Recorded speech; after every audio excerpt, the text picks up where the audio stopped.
Mark 6:53 through 56.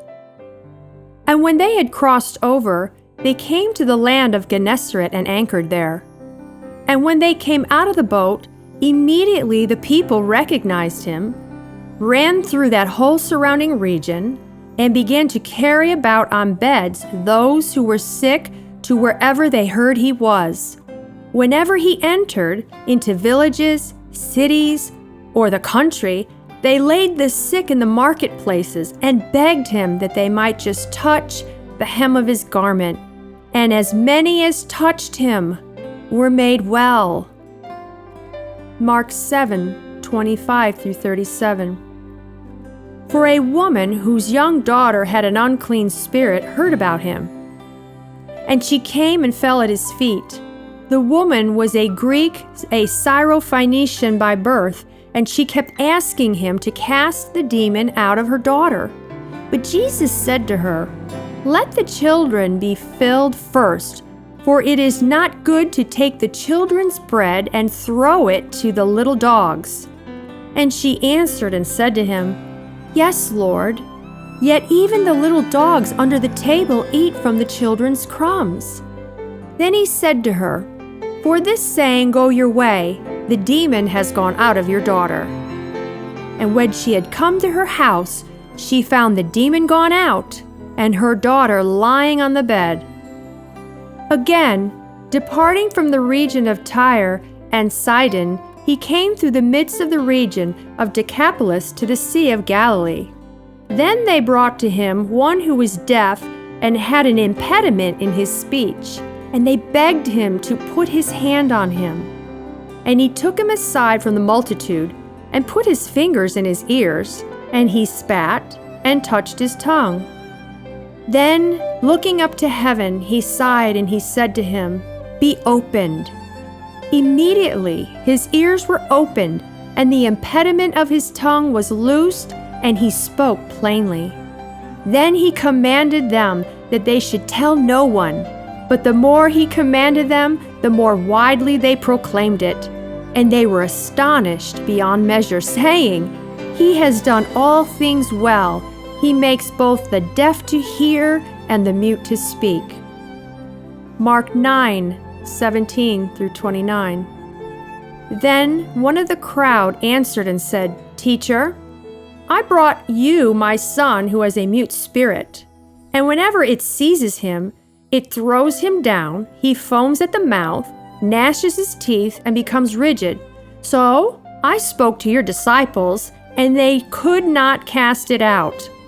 And he answered him and said, "O faithless generation, how long shall I be with you? How long shall I bear with you? Bring him to me." Then they brought him to him. And when he saw him, immediately the spirit convulsed him, and he fell on the ground and wallowed, foaming at the mouth. So he asked his father, "How long has this been happening to him?" And he said, "From childhood. And often he has thrown him both into the fire and into the water to destroy him. But if you can do anything, have compassion on us and help us." Jesus said to him, "If you can believe, all things are possible to him who believes." Immediately the father of the child cried out and said with tears, "Lord, I believe. Help my unbelief." When Jesus saw that the people came running together, he rebuked the unclean spirit, saying to it, "Deaf and dumb spirit, I command you, come out of him and enter him no more." Then the spirit cried out, convulsed him greatly, and came out of him. And he became as one dead, so that many said, "He's dead." But Jesus took him by the hand, lifted him up, and he arose. And when he had come into the house, his disciples asked him privately, "Why could not we cast it out?" So he said to them, "This kind can come out by nothing but prayer and fasting." "I shall be made well." Immediately the fountain of her blood was dried up, and she felt in her body that she was healed of the affliction. And Jesus, immediately knowing in himself that power had gone out of him, turned around in the crowd and said, "Who touched my clothes?" But his disciples said to him, "You see the multitude thronging you, and you say, 'Who touched me?'" He looked around to see her who had done this thing. But the woman, fearing and trembling, knowing what had happened to her, came and fell down before him and told him the whole truth. And he said to her, "Daughter, your faith has made you well. Go in peace and be healed of your affliction."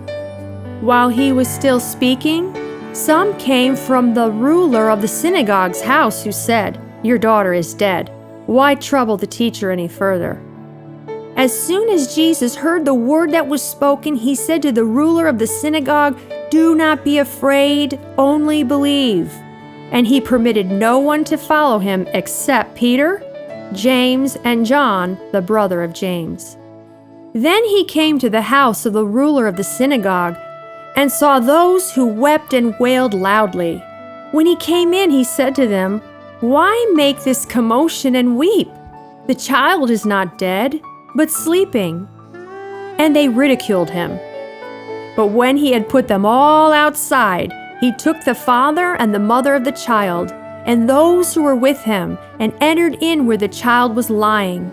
Then he took the child by the hand and he said to her, "Little girl, I say to you, arise." Immediately the girl arose and walked, for she was 12 years of age, and they were overcome with great amazement. But he commanded them strictly that no one should know it, and said that something should be given her to eat.